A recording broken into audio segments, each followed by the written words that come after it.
Jason Brady, you are the owner at Above and Beyond Service Company in Edmond, Oklahoma. I'm so excited to have you on the show today. Welcome to Toolbox for the Trades. Thank you for having me. I am so psyched to talk to you for the audience. They already know I do pre-interviews. I chat with my guests before I invite them on the show, and you had so much cool stuff to talk about. I have just been so eager to chat with you. But before we get into all of that goodness, I want to know how you got into the trades. So I got in the trades. My dad was did heat and air and electric, a little bit of plumbing. So back when I grew up doing that, it was good for you instead of like now where it's like, child labor law violations, those kind of things. Sure. I got the fun job, as anybody who grew up in the trades would know, whether it's Ken Gettle holding a flashlight for his dad, can't hurt my feelings, kind of like him. If it was I had to get under a house and solder pipes, that's what I did. If it was, hey, you need to climb some stuff, climb a roof and take refrigerant up there or whatever. I mean, that was my job. So that's how I got in. I did that with him, and I swore I was never going to do this as a profession. Excellent. You just had me think of something because so many people come on, they say that exact thing. Oh, yeah, I was my dad's apprentice at a very young age. And I just thought of this now. Did the moms know? Like, did your mom know that you were soldering pipes? Oh yeah. Yeah. No, I mean, like my job was to get under all the houses and do all those things. Like spiders don't bother me. No, I mean, any of that, like, just, it was Oh, what my it was. I goodness. was more scared of my dad than anything that lived under a house. Same, I think, which, sorry, Dad, we'll talk about that. He listens to the show. We'll talk about that later. But Yeah. That's another show. that's another show. Dad, fear of dads. Anyway, total tangent. You said you did not want to get into this business at all. What made you change your mind? So I worked for a company for quite a while, and we had the economic downturn in oil, and my job was eliminated. And I just thought, you know what? I'd kind of been doing it on the side. I had my contractor's license because, I was like, it's working. I didn't want to like burn somebody's house down, something bad happen, lose everything. So I thought, I'm just going to do this on the side. And when that happened, I thought, I'm just not going to put my life in somebody else's hands. And I'm just going to, I'm going to make sure that if I don't win and I don't succeed, it's because I failed. It's not because some boss somewhere didn't make the right call financially or some economic downturn, just like you said. Correct. And when did that happen? Did that happen around 2008, 2009? That happened actually in end of 2016, first of 2017. Okay, so actually around the same year that I first moved to Los Angeles and ServiceTitan had their eye on me. Yeah. So that's very fun. What made you come up with the name Above and Beyond Service? Well, it was first Um, Above and Beyond Heating and Cooling, right? And you've it was recently first pivoted above and to beyond service? heating and cooling. Mm-hmm. Um, because I'd seen people out, and I had that idea, like everybody who's a technician and knows some stuff, like I can do it better than my bosses. And, I want to make sure that I'm taking care of my customers. And it was just kind of one of those naive things of, I'm going to do it better and I want to go above and beyond for customers, which we do. And that is a big part of our company. We want to go above and beyond. But it's also about, for us and for myself, it was really about kind of setting a new standard of customer service and quality. Yeah, I find that is definitely a common thread between most ServiceTitan customers I speak to, especially customers like yourself who use every asset of the software has to offer and really goes, like you said, above and beyond. Most of the contractors I speak within this community are really dedicated to customer service, and I really think that's what sets them apart from, trucking a truck and what have Mm-hmm. you.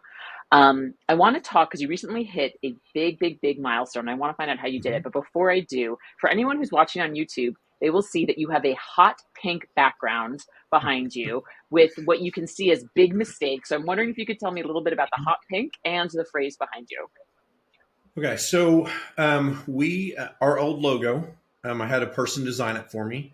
Thought it was cool. It was this little house that had a little, it looked like a house and had above and beyond heating and cooling and had a little chimney with a little electric plug coming out of it. And I just thought, oh, this is so cool, and um, that's what I want to do. And I was at a dealership with Chelsea, who's my internal ops manager now. And this sales guy kept coming up and he asked me like 4 different times. He goes, So, man, what's it going to cost me to get a roof on my house? I said, man, I don't do roofing. I do heating and cooling. Like, see the shirt? He's like, oh, well, he came up 4 different times. And after the last time, I told Chelsea, like, we're rebranding. That's it. Like, I called Crystal Williams at Lemon Seed, and I was like, I need a rebrand. This is what I want to do. I need it to be something different. We all talked. I wear pink. I like the color, and I think it, definitely is, I don't know, it's just a comfort thing for me. It doesn't bother me to wear it. And so we talked, and that's how we came up with the pink. I love it. Well, it's very eye-catching, and also I agree with, you know, it's a color that people remember. We did an episode with the Pink Plumber a couple dozen episodes ago. We've also had Crystal Williams on, and she is just a pro at marketing service companies. So I'm glad to hear that you partnered with her. She's my favorite. But Yeah. so funny about how those logos that we think really work out. People are like, oh, wow, so you do roofing. You're like, oh, no. Well, and we really talked a lot, internally about like, what's our demographic? And honestly, most of the calls we get are from women. It's not the men calling us. We got a call this morning. So my husband fixed a shower head and tried to do something, and now everything leaks. I need you guys to come out. I think 98% of the calls we get are from women. So it's not from men. And so we realized, let's appeal to the base that we have versus trying to be something that we liked. And so it just really honestly worked out. Yeah. Actually, one of the very first episodes I did on the show was with Susan Frew, and she talked about marketing to women because they are the ones who are actually making the call. They're the ones that are typically in the house when the technician comes in to make the repairs. So how can you create your branding to target that key demographic and keep them at ease, especially with a stranger coming into their home? Totally agree. Yeah. All right. So big milestone. You recently hit your first $1 million month. Congratulations. Mm-hmm. Cue the confetti, cue the party poppers, all that stuff. How did you do it? So it was a lot of hard work, a lot of teamwork, knowing our numbers, knowing call count, knowing where we were in the month, knowing that, everybody was going to have to contribute to get there. I think it's a milestone when you start out. You don't think you're ever going to hit. You think, oh my gosh, I would never hit it. I'll never be able to do that. I've heard of people doing these $1 million months, and I just thought, I don't know what it takes to get there.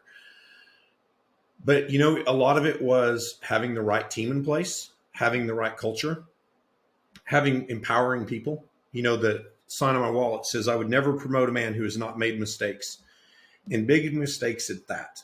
Otherwise, he is sure to be mediocre. All my guys know we're going to fail. We're going to do something wrong, and we're going to take care of it. We're going to make a mistake, and we're going to make it right. We're going to make a bad decision, and we're going to learn from it, and we'll make better decisions. By empowering our guys, it went from me having to answer every phone call and be involved to me empowering people and trusting that it happens. We just had a leadership meeting right before this. And our leadership team, like, I'm sitting there going, wait a minute, who's doing this? Who's doing what? Like, when did that happen? And I have a lot of those moments throughout the company. And so I think that, that's how we did it. It wasn't something great I did. It was having the right people and the right team in place. Yeah. And we're going to talk about your leadership team in a second because I absolutely love the story of how you built your leadership team. Mm-hmm. But before we do, you said something that I found really interesting, which is when I heard people were hitting $1 million months, my immediate thought was, oh, I'm never going to get there. I don't even know how you begin to do that.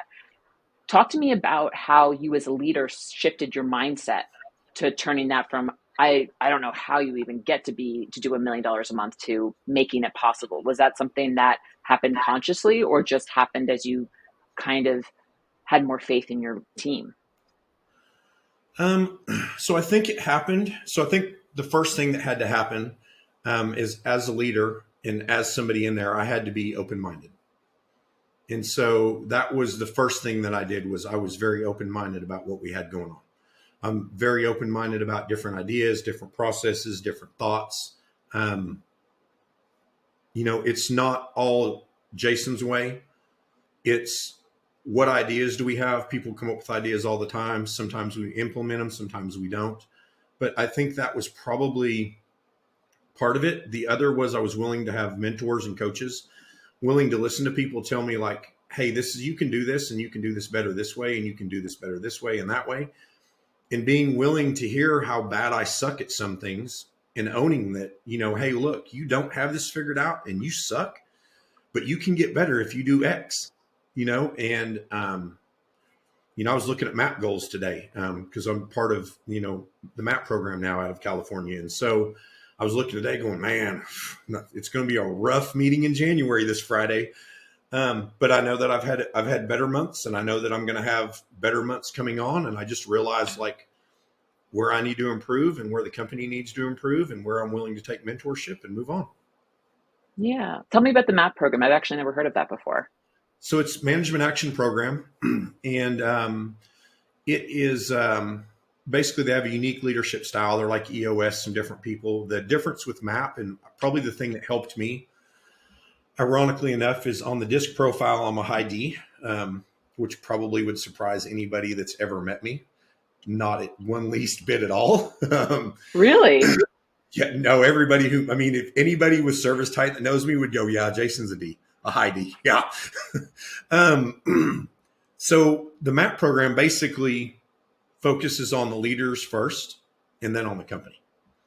So, I was in a room, there were 14 people in my class, and I had to hear what other people thought of me and what my weaknesses are in ways that I fail. And I had to hear that in front of 13 other leaders of companies, whether they were CEOs, general managers, operations managers, whatever. Talk about a very humbling experience. It was difficult to sit in there. What I realized were other people that had my personality type had exactly the same faults. And I got to see other faults that other personality types had that frustrated me and realized, okay, these are the ways we work about it. So now we've used that to try to figure out how to communicate with each other. And then the MAP program really just keeps us on goals and helps, they have a really cool way to kind of, solve meeting problems, solve problems in the company with really short meetings that don't get drug out for 2 hours. And so that's kind of what we do. And that, I that's love what that. it does. It's been very, very impactful for us. Everybody on our leadership team, except for one person who goes, I think next month, has been through the MAP program. Got it. So I've talked about DISC before. It's been a minute, but just for anyone who's coming to the podcast for the first time, DISC is a personality assessment that they implement in organizations all over the country. And you get assigned basically, it's DISC, how much of each letter you are. And I apologize, I can't remember which one everyone is, but I too am a like high D, like 95%. And I understand, correct me if I'm wrong, because you are more recent to this, but I understand that means laser focused, get it done, like kind of one track mind thing, and No also just really excuses. tenacious. Yeah. Yeah, really tenacious, really just like, and I could see how that could be exhausting to some other people who are a little bit more analytical, perhaps a little bit more social. What were some of the faults that you heard that were really humbling to you? That I can be emotional and let my emotions overrule my sensibility. And so, that was probably number one, which was honestly very, very difficult to hear because I am very passionate, Yeah. But what I've realized is, and it's helped because a lot of, time has gone by and I'm repairing some of that, damage that I've done in the organization by being different and, hearing guys calling like, hey, this is what happened. And, the service manager told me to call you because this is what he thinks, but he wants me to double check. And,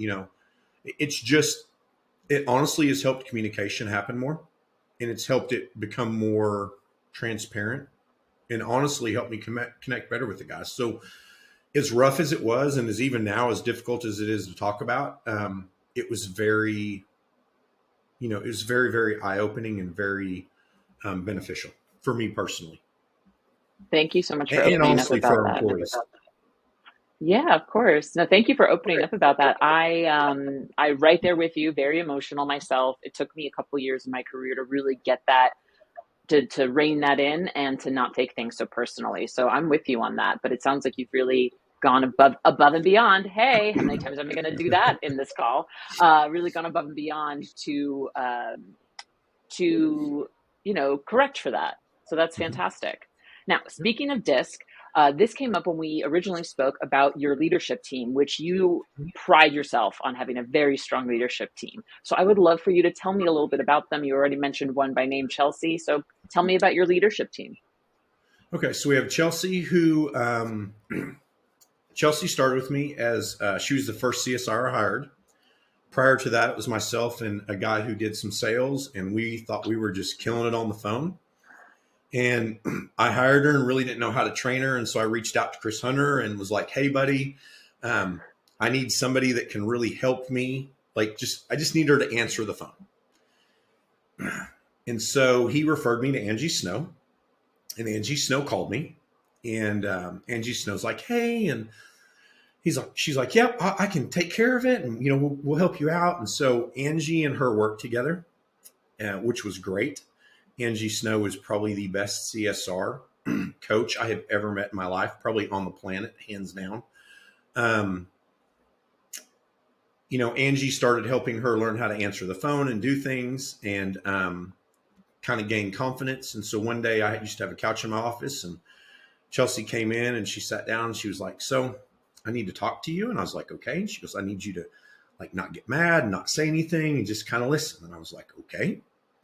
And she was like, so you have me in here answering the phone, waiting on the phone to just ring while you try to do everything else in the company. What you should do is let me help you out and do some things for you, because I'm just sitting here, I've watched every video on EGIA and PowerSling Pros and this, and I've done everything I can possibly do, and I'm just sitting here doing nothing. So it was very eye-opening, which is funny because Chelsea does not like confrontation. So she's totally opposite on the DISC profile, but she felt passionate enough that she had to talk to me. So Chelsea went from a CSR to, we hired more CSRs, to the CSR manager, to now she is on our leadership team and part in our internal operations manager, and just keeps moving up. So the next person I hired, ironically, which was also a woman, is Jordan. Jordan was a bartender at a restaurant called Charleston's. Mm. And I went in there about every Friday or Saturday, every week. And she just she was she'd be a part-time manager. She trained people. She'd be at the end of the bar, and that little, they would be slammed. And that drink ticket machine would just be spitting out tickets like it was broken. And she was just cool under pressure, no problems, just working the whole bar. She had other guys in the bar working with her, two other actually men who really schmoozed the customers, but she's the one that ran the bar. And I was like, man, I really want her. So Mm-hmm. there was a dishwasher kind of by, little bitty bar dishwasher. Everybody's seen them by where I would sit. And so she'd sometimes come over, and I remember I was there on a Friday night, and I said, hey, Zach. I said, what are the specials tonight? And she looked up at me. She's like, really? You can't ask me? You don't think I know what the specials are? What's the problem? And I She's was like, like, oh yeah, excuse this me. girl could work. I was like, this girl could work for me. So we talked, and, we cultivated that little relationship and the playfulness. And, I asked her one day, I was like, so what are you going to do? Are you going to be here forever? And she's like, no, I need to get a grown-up job. And so she'd worked there 7 or 8 years. So she started when she was 16. Oh, wow. And so had been there. And I said, well, I've got this opening for CSR. And so she came to interview, and it was kind of an awkward interview, which is not Jordan at all. Jordan's very outgoing, and she could tell she was uncomfortable. And so it's about 3-4 days later, she decided she did not want the job. And Mm. I was like, hey, so what's up? And she's like, I just don't think it's for me. And I'll be honest, I was devastated, because I knew Jordan would be a rock star. No doubt about it. Jordan would be a rock star. And so I kind of thought about it. It's like, man, what am I going to do? So I didn't go to Charleston's for a month. And I went in and I went and sat where I usually sat. And she came up, and she was like, and we laugh about this now, but she came up, she goes, where have you been? And I was like, Jordan, there are 2 women who have broken my heart. The first was my high school sweetheart, and the second was you when you didn't take that job. You broke my heart. And she'd had a rough day. She almost started crying. And she said, "Is that job still available?" And I said, "Yeah." And she said, "I'm going to turn in my notice." And literally turned in her notice and came to Wow. work. And so she's gone from a CSR to now she is our CSR manager. She handles everything call center related, whether dispatch, service resource managers, CSR, follow-up coordinator. She handles everything office, phone, customer interaction related. Plus does processes for us. Like, she is just a rock star. That's awesome. Now, I'm curious because you guys laugh about it now. Mm-hmm. Did Jordan tell you why she didn't take the job in the first place? She was nervous and didn't think she'd be a good fit. And she said, "I really only took it because you guilt tripped the crap out of me." That's what she says. To which I have to say, I resemble that remark. You mean resent? I resent that remark. No, I resemble that remark because I definitely resemble that because I definitely guilt tripped her because I wanted her. I mean, I was like, you are such an asset. Like, I have to have you on my team. Yeah. Well, I think that says a lot of things. That says kudos to you for being able to recognize that talent in a different environment. And we'll talk about that in a second. But Mm-hmm. also for Jordan, you mentioned she'd been working there 7 or 8 years. She was 16 when she started. She was like in her early to mid 20s when you approached her. Yep. Mm-hmm. I think there's something to be said about imposter syndrome, especially jumping from different careers. So restaurant work to service company. They're both technically service, but they're different. Like the way they operate. You're not making drinks. You're managing calls and all of that stuff. So I like how while you may have guilted her, you also kind of gave her that assurance of no, I really believe in you, which I'm sure meant a lot to her in probably most likely at the time and still today as she's become CSR manager. Oh, I mean, for sure. She talks about how, we were talking, we'll go out as a team and after work some days. And she, we were asking her, it was kind of a hard day. And she's like, I was like, "Man, this was a hard day." She goes, "Honey, this ain't nothing compared to how Friday nights used to be at Charleston's. Like, this isn't even bad yet." And oddly enough, she probably makes now about twice what she can make at Charleston's with all her incentives and bonuses and all that. So it's been a really good fit for her. I'm so happy to hear that. Now, Yeah. speaking of this, why do you think it's important to hire folks from outside the industry as you build up your company? So I'll tell you why. So we hired an accountant. Her name's Rose. She is our controller. She is the bane of my existence. She tells me no on anything I want to do, pretty much. Um, we fight a lot. She's probably going to be like the person who makes my HR file the thickest, just to be honest.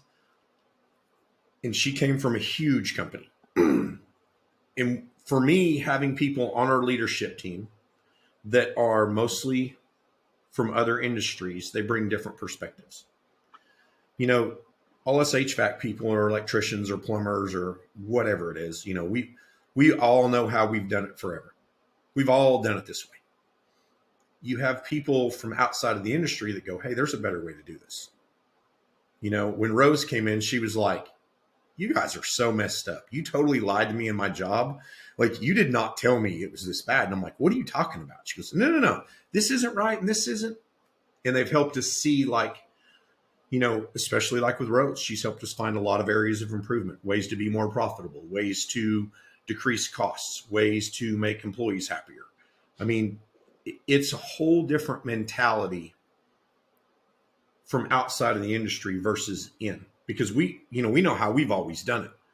When the first company went flat rate, everybody, I'm sure, thought they were crazy. That'll never work. When we wrapped our trucks pink, everybody laughed. The guys at the supply house made jokes. They don't anymore. I mean, we have customers that tell us all the time, "Hey, I see your pink trucks everywhere." They were telling us that when we had two, and now there's 23 of them running around town. So, I mean, I think it is, having that diversity from outside of this industry, and also having a very diverse disc profile for us helps us get a lot of different input into the company. And honestly, it's helped us create a better workforce, a happier workforce, a more engaged workforce, a better place that people want to work. I mean, I just think it's been a huge asset to us more than a detriment. That's incredible. And I can't remember if we actually clarified this, but your leadership team, the person who administered your disc testing said that you had one of the most diverse disc profiles among a leadership team that they've ever seen, correct? Yes, he said that we were the most diverse. He'd never seen somebody, because we have 5 on our leadership team, 3 are women, and he had never seen such a diverse profile. That's pretty cool. And really speaking to how you can pick exactly what you said. Teach me what you've learned from other industries and bring it here, see what you can translate there. And I really think that's the mark of an agile and dynamic leader. So I want to give you kudos for that. Thank you. I also want to say, when you were describing Rose, have you ever seen Disney's Monsters Inc.? Yes. The Mike Wazowski, like Yeah. the woman. That's exactly what I pictured when you're like, she is the bane of my existence. Yeah. That pretty much sums it up. Like, I'll be like, hey, I want to do this. No. I think we should do no. Well, I haven't no. Like, I don't even get the idea out. And she's like, no. I mean, like, I get like 1 out of every 18 yeses. I mean, I live my life on the Major League Baseball rule. If you hit 333, you're a first ballot Hall of Famer. Like with her, I'm like, 075 or something. Like, I just do not do good. I don't have good ideas when it comes to her. Oh my goodness. Oh my gosh. All right. So another thing we talked about is you believe it's so important to be open to change and other viewpoints while running your business. And I would love for you to give me an example of how this is manifested at Above and Beyond so far. So when I started, probably like all contractors, I thought, man, new construction is the way to go. We're going to make all this money, had this whole idea. Ironically, I rode down to Houston on a jet that a distributor had with Chris Hunter. And Chris Hunter and I got to sit, next to each other and talk quite a bit. And it was, listening to him talk about his business and talking with him at the at the factory tour and all that. Like, I learned a lot from him. I learned a lot from him in those couple of days. And, he asked and got information from me, of course, too. But he really made me realize, hey, you're really not doing this the right way. Hmm. Which then made me start looking at other ways to do things and other people and other opportunities. And luckily, he sold his business and started Go Time. And so then we started using some of his coaching and, just kind of grew from there. And, that kind of became it. And I think it's, one of my favorite sayings is contempt prior to investigation is ignorance. And so I feel like I need to be willing to look at all viewpoints, whether that's the guy who, takes care of our warehouse or, a guy who is an apprentice or whatever it is, somebody that comes from another company or another industry, and listen. And, we have had probably the best success doing that. We have people that work for us that came from the oil field. We have a guy that was worked for the state in probation and parole. He was a supervisor. We have people from just all kinds of industries that we've brought in and that we're training and have trained, and that honestly have just taught us a lot about business and, employee engagement and customer retention and just, things that you just wouldn't think about. Yeah. Just sat next to Chris Hunter on a jet and he changed your whole trajectory. Honestly, he did. He and Angie Snow, honestly did. Angie Snow, Angie and Ryan, that was the Western Heating and Air, was the Mm-hmm. first company I visited. Wow, really? First company, and That's learned quite a bit from them. Yeah, that's where Tom Howard got his start too. It's actually so fascinating. The more I learn about this community and I get introduced to new people, everyone's just connected in some way. It's like, some weird instead of 6 degrees of Kevin Bacon, you're 6 degrees of Chris Hunter, perhaps. That'd be a fun Perhaps. game for me to do. Yeah. I have a few more questions I want to ask you, Jason. This interview has been so great, and I just want to thank you. You told me about a time you took a plumber out to lunch, and so he's shared something really meaningful to you, and I would love for you to tell me that story. So this, to me, goes to empowerment and still makes me very emotional thinking about it. So this year we had one of the hottest summers we've had in Oklahoma in a long time. And I had a plumber, and so I took him to lunch, and he was a newer guy. He'd worked here probably, I don't know, 3 weeks a month. And so, I was just, hey, what's going on? How's it going here? How's the journey? What are some things we can do? What are things that, you don't like about the company and that we can do better? And what are some things that we do right? And it really, really made me realize that we have the right people in place. Because he said, what I like is every day somebody from the office calls to make sure I got water that morning. I have ice, I have snacks, to see if there's anything I need.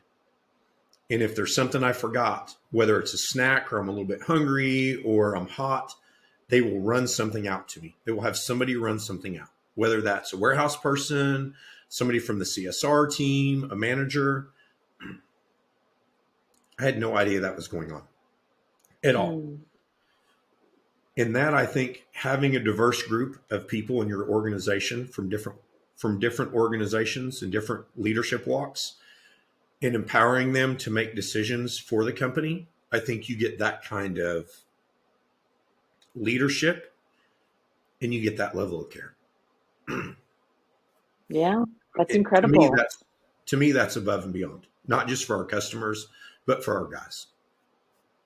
Thanks so much for sharing that. I know it gets you emotional, but it's such a phenomenal story. And it really just speaks, I think, to, as we talk about retention, which we didn't get too much into today's episode, but what it takes to keep great technicians. It's those little things, those considerate things that say, you're not just giving lip service to, we're a team here and we're working together towards a goal. You're actually showing up every day and doing that. So thank you so much for sharing that. I think that's such a wonderful example. So a few weeks ago, I will have piloted a new episode of Toolbox for the Trades, where I talked with Ishmael Valdez about the day he almost quit the business, the day he almost threw in the towel and was like, I'm done. And I would love to ask you, now that you've hit your $1 million month, you're chugging along, things are going well, what would you say to any contractors listening right now who are maybe thinking of quitting? So here's kind of an interesting thing. I'm on some Facebook groups, and I had this guy, actually was talking to him right before I got on with you. Between the leadership meeting from when we left at lunch to come back to the office, I was talking to him.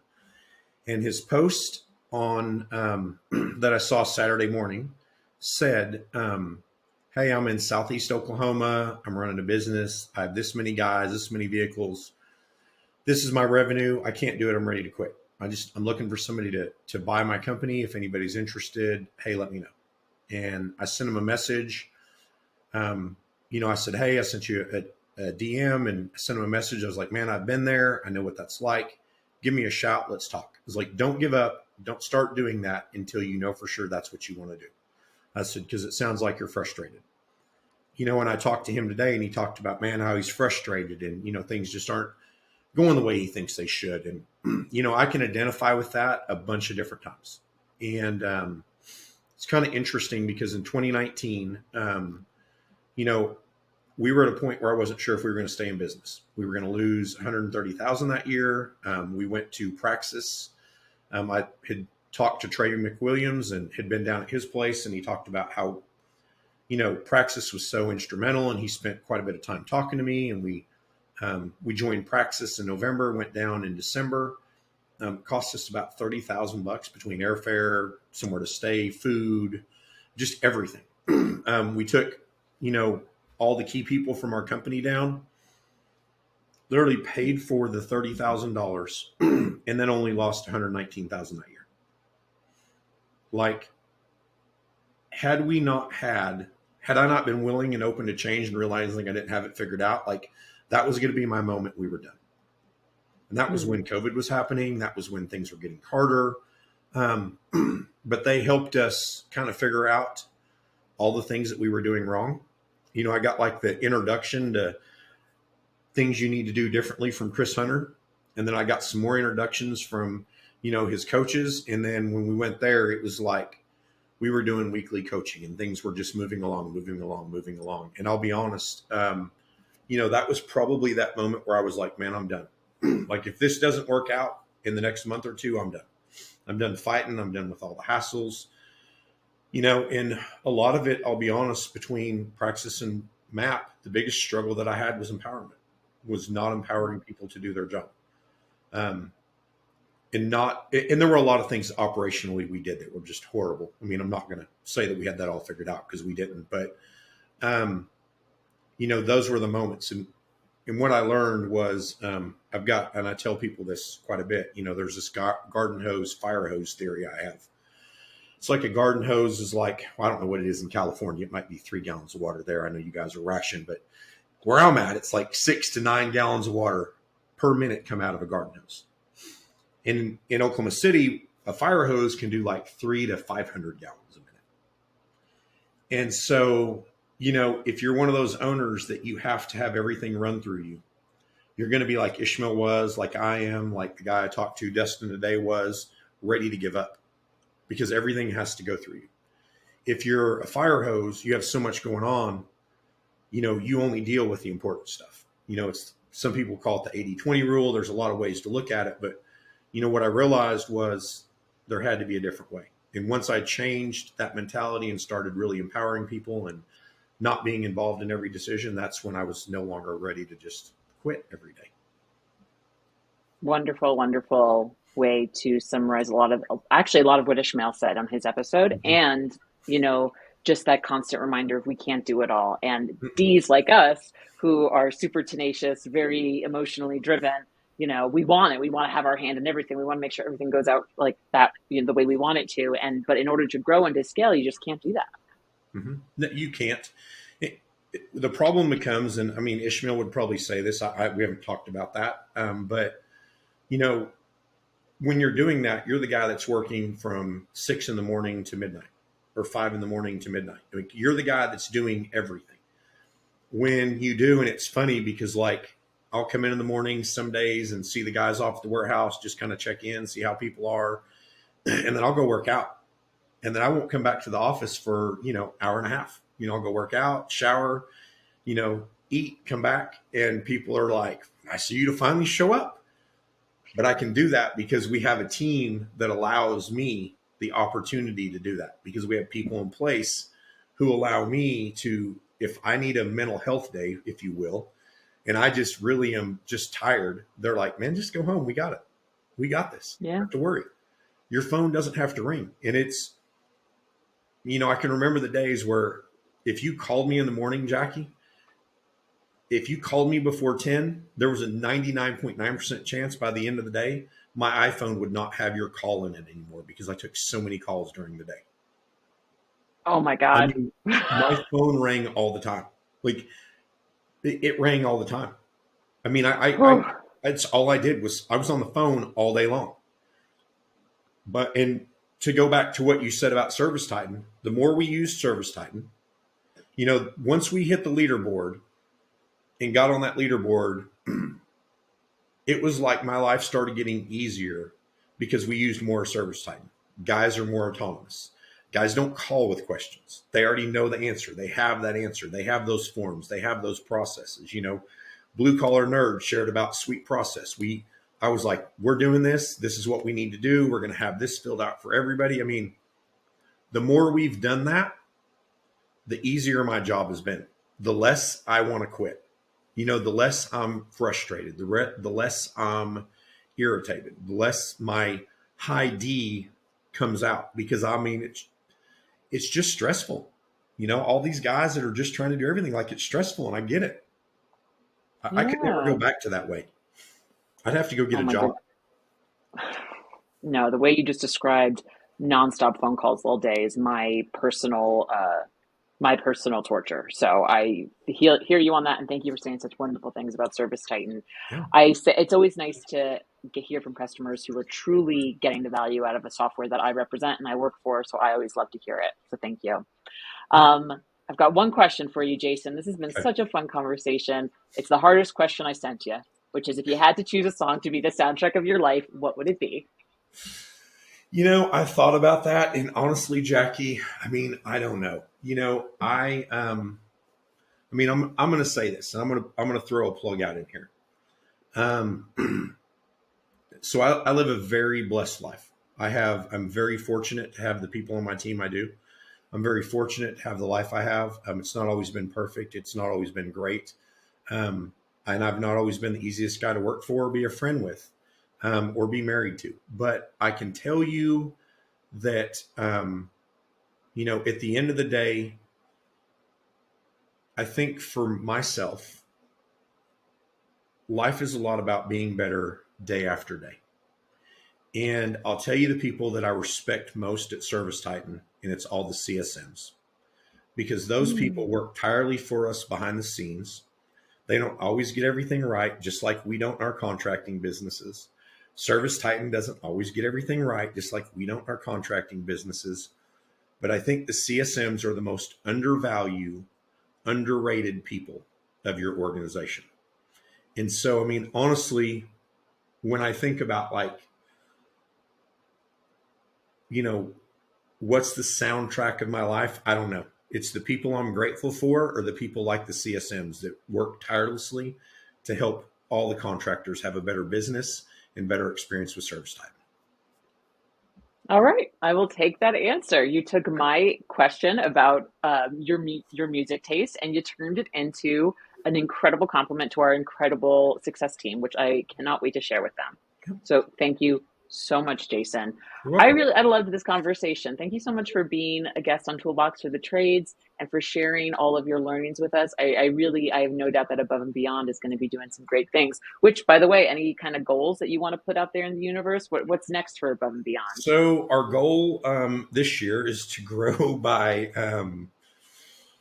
quite a bit. I went to Tom's annual planning event in Las Vegas. Hmm. And so Tom took our piddly little tiny, totally achievable, easily doable 5-year goal. And we went from like, I think it was 25 million to 63.5 million in 5 years. And he literally took the time. We broke it down. Ben Robles was sitting behind me with John Henry Plumbing. And Nice. Ben and I talked about it in depth. And honestly, we have taken that goal, broke it down into years, broken it down into months, broken it down into, average ticket, average install, call count. And, now we're on our way to basically growing, almost 50% this year is what we're going to do, which isn't bad because 2019 to 2020, we just grew 129%. So it's not like undoable. It's not undoable. And I love what you like. He took our very easy, achievable plan and he just like 10x'd it. That's how I feel working at ServiceTitan, honestly. So I can commiserate, but I have no doubt that you are going to accomplish that, Jason.